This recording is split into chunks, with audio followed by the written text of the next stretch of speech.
This is Plus TV Africa. My name is Elsie Godwin. We're one-on-one with a globally certified HR practitioner who has over 10 years experience and the founder of the Work-Life organization, Nkem Offonabo. Thank you for your time. Okay, let's talk about HR. Break it down. What is the job of a HR in an organization? Okay, I would like to start with saying that no organization should actually establish without having a HR professional, because some people feel that I can do the HR work myself, I can get any other employee in the organization to do the work, but for you to have a very effective organization, you need an HR professional, and a strategic one for that matter. So when I say a strategic HR, I mean someone who can work with management, because as a HR professional, you need to understand what the business does to make money. Do you understand? Because if you are not strategic, you won't know the type of individual to employ. Do you understand? That fits into the goal of the organization. So I will start by saying that the type of HR that you need is one who has a business acumen, okay, who understands whatever business you run, what the business does to make money, the overall value chain of that business. Do you understand? So that he or she will be able to know what kind of person can I employ to do this, to achieve the goal of the organization. So first of all, you need a strategic HR professional who understands your business. And then you need a strategic HR person who can actually hire the right talent. Do you understand? So talent acquisition is another key role of a HR person.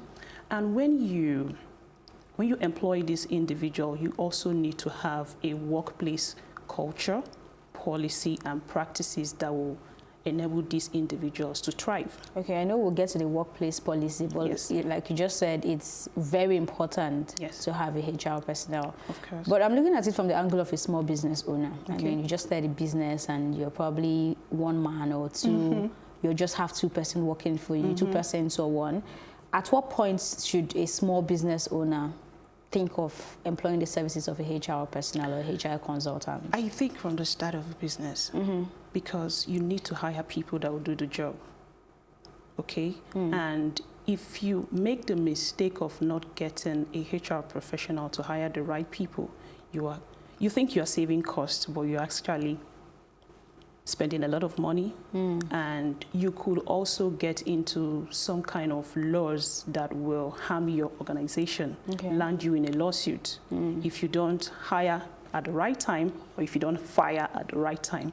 Because small businesses, they think HR is all about hire and fire. But you need a HR professional that understands the employment laws, so also to prevent a business from going into or being smashed with a lawsuit.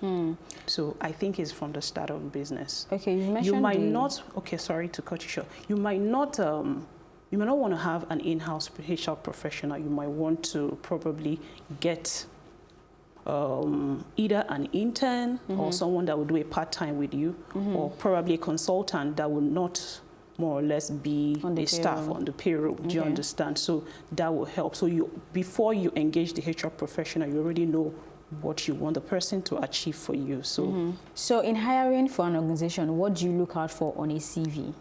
A lot.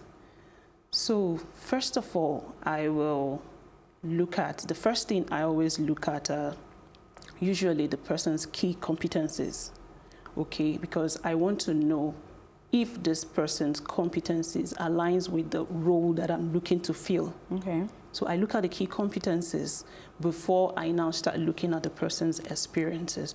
And when I look at experiences, I'm looking at what the person has been able to achieve. Don't just copy and paste the job description and put on your CV. You should be able to show me what you have done and what you have achieved. And if possible, show figures. Do you understand? What are some of the recurring mistakes you've seen on CVs? I mean, you have over 10 years experience. So what are those mistakes you've seen people do over and over again on their CV? So like I just said one now, some people will just come and copy the job description that the employer has given him or her and put on the CV without exactly saying what have I done? We all know that this is what your job requires you to do, but what have you done differently? Do you understand? That will single you out, or that will want to make me hire you. Okay, so this is one of them. Okay. Then another mistake that people make is putting unnecessary information in their CVs. By unnecessary information, what do you mean? Okay, sometimes there's a CV I saw the other day, sorry for that. There's a CV I saw one day, and the person wrote things like, I worked at a particular time, you know. Nobody wants to know how long you worked overtime. I was able to do overtime. Nobody wants to do. If your job at some point requires you to do overtime, you should do it, but it's not a key deliverable, or it's not an achievement that you worked overtime. Some people, the reason why they do overtime is because the time they should have used to do productive things, they were not able to do it at that time, and it has to, you know, enter into an overtime. So some people, you should be able to know when you're writing your key deliverables or achievement, look at what your job entails and what the employer sees as performance, as a key result, not operational things. Yeah, so. Okay, let's go on a quick break. When we come back, we'll continue with our conversation with Nkem Offonabo. We'll be right back. Welcome back. This is Plus TV Africa. We're still chatting with Nkem Offonabo. Before we went on that quick break, you were mentioning the unnecessary things you see on CVs. You've mentioned information about overtime or overwork hours. What other thing have you seen so far? Let me just look at very little things, minute things. People writing their marital status in CVs, people writing number of children they have in their CV. Wow. Yeah, I don't think all those things are necessary. For me, if I'm looking at a CV, I'm looking at, okay, your gender. I'm looking at where you live, because I might be hiring for someone in Lagos and you wrote Enugu. Do you understand? Unless I'm able to, you know, your CV is very, very attractive, and I call you to find out, are you willing to move or relocate to Lagos? Do you understand? So for me, all those things are not key. The basic thing is your name, your contact details, your email address, if I have to email you or if I have to phone you, and your key skill set, like I mentioned, your competencies, and your deliverables in terms of your achievements. For me, those are the key things. Okay, so an incident happened on Twitter about 3 months ago, which caused a bit of heated conversation on HR personnel generally. So a lady interviewed a job seeker, and after interviewing the man who had complimented her at the end of the interview, saying she smells nice, and then she comes on social media to say, you don't do that, like it is so rude. I mean, that was heated. So my question now is, where do we draw the line when it comes to compliments at a job interview? For me, I think the onus lies on both the hiring manager and the applicant to be professional. Okay. So professionalism matters. So making reference to the incident you referred to, I think the applicant wasn't professional enough. Okay, I come for an interview. Oh, you should be more concerned about what value are you coming to bring into this organization, or if this organization is a good fit for me as well. Focus on that. If there are questions, intelligent questions to ask, or if there are compliments to make, I think that was personal. Okay, so what I would say is the onus lies on both to be professional. Okay. You don't, for me, it was very private. It was very personal. It wasn't professional at all. So that's what I would say. Okay, so what is the most ridiculous attitude you've seen at the workplace as a HR person? Okay, there's currently where I work, I feel that every manager, your role is to develop the people that work with you. Okay, but sometimes I see manager, instead of developing the people that work with them, they dwell on irrelevant things that will not help the business and that will also not help the people to grow. So I see managers that, there was a time we received a whole lot of complaints about a particular manager, and the complaint borders on, she doesn't really give me things to do. All she does is this is a full staff. Okay. Send me out on errand, go buy her food, go do personal things for them. And this same manager will come back to you and tell you, I don't like this employee. I don't think he or she is qualified to do this job. When you don't give them tasks that will enable them prove whether they are what the job that you had given them. Okay. Do you understand? So I see that as ridiculous, because for me, I'm very passionate about people development. So I'm looking at what you are being hired to do, and I'm also looking at developing you, not just on the job, but futuristic. Yes, so. Okay, so how would you advise people in an office environment to deal with a toxic or difficult co-worker? Well, I would say that it's not, people management skill is very important, okay, but there's a limit. Okay. Do you understand? There's a limit to what anybody can take. So for me, when you say a difficult co-worker, I don't know what The difficulty is. What the difficulties could be, whether on the job or personal.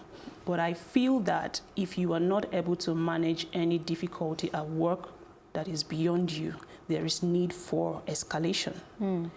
Both of you could have a line manager, or of course, whoever the person is, it could be your senior, he or she has a line manager.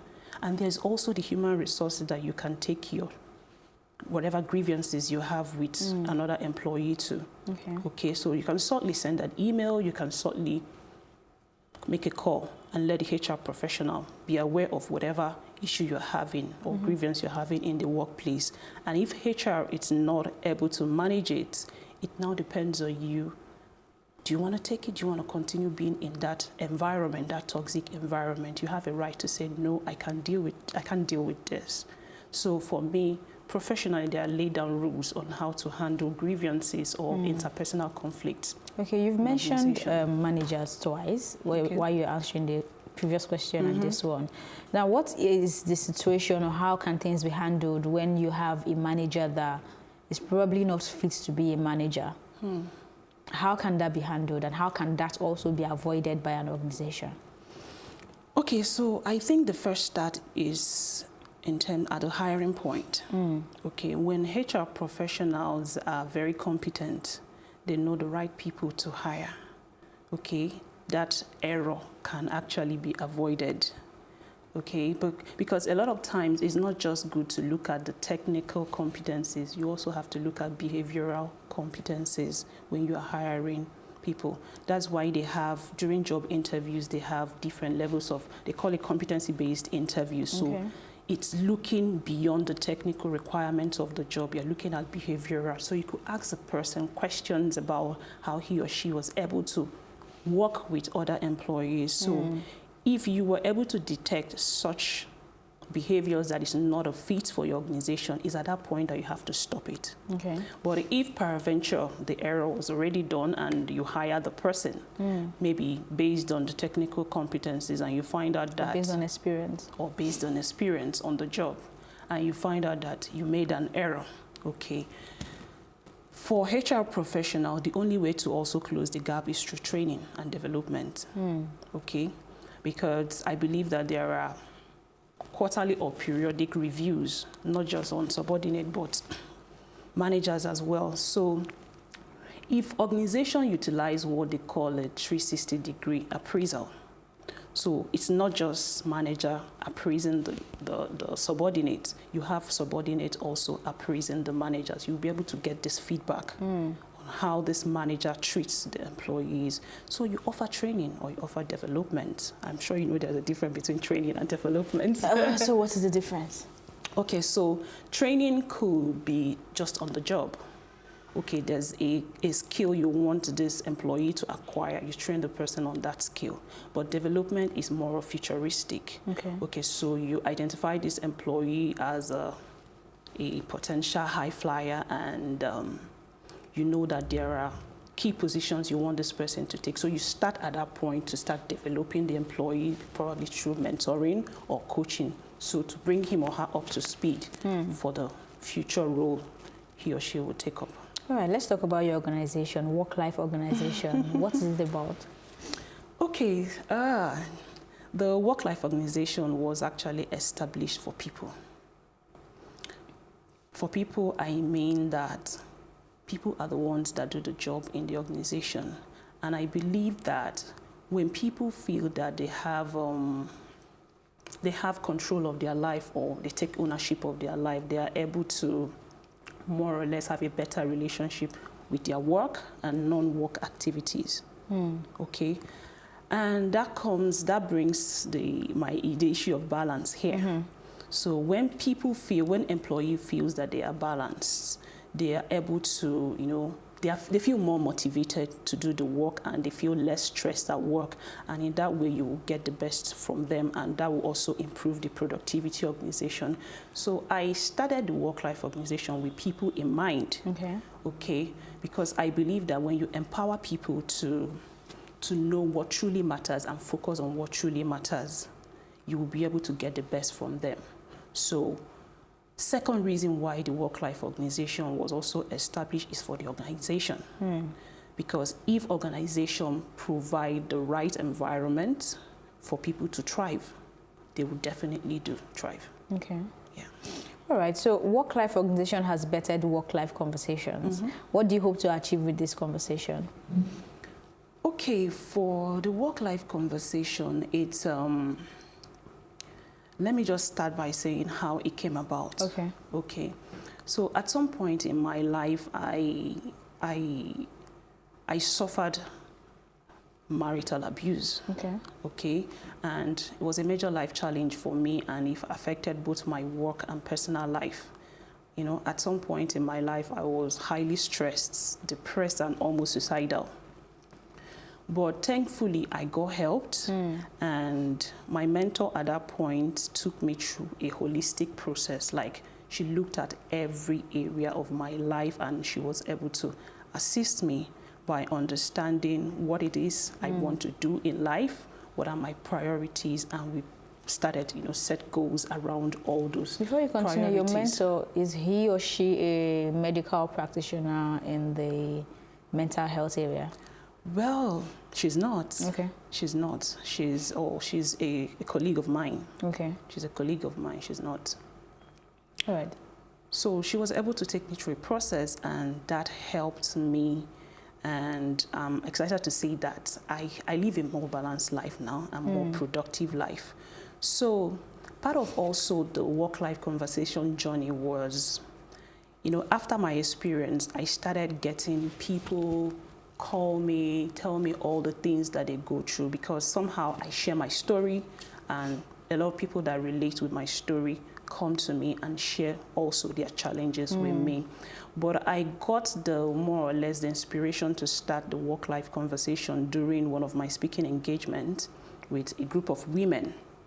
I found that almost everybody had questions that bordered on their struggle with work-life balance and how they want to live a balanced life.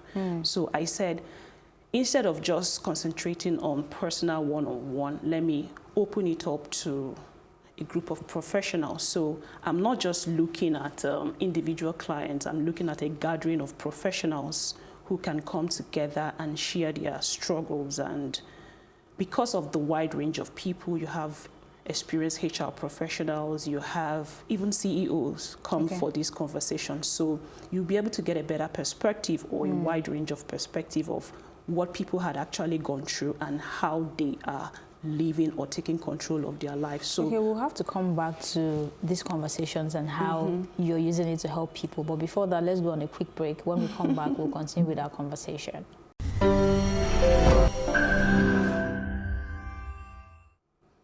Welcome back. We're still chatting with Nkem Offonabo. Before we went on that quick break, you were talking about the reason behind work-life conversations. So now that you've taken us through the journey, what do you hope to achieve, and do you think you're achieving that already? Okay, for what I intend to achieve with work-life conversation, I see a global level. I see it happening on a global level where I can partner and collaborate with international organizations and help promote employee well-being. in the organization. Because a lot of times when employers set their goals, set their targets, they just set it based on what they want. They don't set it based on what the employee wants. So we want to be able to promote assessing the needs of the employees and also promoting their well-being in the organization. Because I believe that a well-balanced employee or a well-motivated employee will be able to perform optimally. So that is my intention with Work-Life Conversation. And the first edition we had, that was in March, although that one had only women in attendance because we had to do it then because it was a period of International Women's Day. And I can tell you that the feedback has been amazing. A lot of people call to say, I'm able to do A, B, C, D, I'm able to, the things I would normally do on my own, I'm able to collaborate with people. I'm able to prioritize my well-being. I'm able to seek for help because most times we want to do it all. We don't seek for help. We don't want to collaborate with people to lessen the stress. Do you understand? So feedback has been amazing. There's a current, okay, she didn't attend the Work-Life Conversation, so let me end it there. All right. You mentioned how your mentor helped you come out of a very dark place. What would you say the difference is in your life right now? Comparing then and now, what was the defining factor? What did you begin to realize and understand? That's a very interesting question. At a point where I went through what I went through, I didn't understand the thing about finding your purpose. Okay, so it was part of what she made me understand. Okay, she was able to let me see that whatever it is you want to achieve in life, for every area of your life, you must align it to your purpose. Because your purpose is more like the central of everything. So when you understand your purpose and the reason why you do the things you do, you will be able to set your priorities right. So I could say that made a lot of difference in my life. So when I'm about taking any project or any venture, I always ask myself that question. Does this align with my purpose? But I didn't just discover my purpose. I discovered it in a place of prayer. I discovered it in a place of trying different things, in a place of seeking for the need of others and seeking to add value to other people. So I'm able to see what people are actually going through, what they are suffering, and I see myself looking for ways to provide help. Okay, if you don't mind, what have you discovered as your purpose, if you don't mind sharing? It's interesting because I prayed about it. I didn't understand it when I was growing up. I know I used to hear it, but I didn't understand it. So I started praying about it, and the way, it's so funny the way God revealed it to me. I'm sounding very spiritual now. It was as if, like, we are here now, and you know when you have a projector and the song or something just got displayed on the screen. That was actually how mine was displayed for me, you know, and it reads, to energize and empower people to live a meaningful, productive life and ultimately bring them close to the Father's heart. It's so clear that even if you wake me up from the sleep, I'm able to tell you this. So that has been my purpose, and whatever it is I do, I look at ways that, am I energizing people? Am I empowering people to live a meaningful life? And if you look at what work-life balance is all about, it's about looking at different areas of your life and setting your priorities right. So whatever it is you are doing at each point in life, or each point or in any area of your life, you are seeking to know how meaningful, how does it add value to me and the people around me. So that's an interesting purpose, but I would love to ask, Work-Life Conversations, is it going to be some form of Christian gathering? To say, oh, if I'm not a Christian, I can't come for these conversations, or the conversations will help me? Not at all. Okay. Not at all. For me, Work-Life Conversation, it is an outlet, is more or less a social, because there will be need for you to network with other professionals. It's also a place where you can unburden emotionally, you know, share your life challenges. And if the challenges has to be spiritual, we deal with it spiritually. Yeah, so we are looking at every area of your life, spiritually, mentally, emotionally, socially, financially, maritally, every area of your life. Now that you mentioned mentally, I mean, mental health issue is a big deal right now. How does having a work-life balance help with improved mental health? A lot. You know what work-life balance is? I keep saying it's about juggling the stresses of work and then life generally, and then also infusing your own needs, because you have personal needs. You don't just, work is just a fraction of your total being. So you have other things to care about. You could have an elderly parent that you cater for. You could have some financial engagement, a lot of things.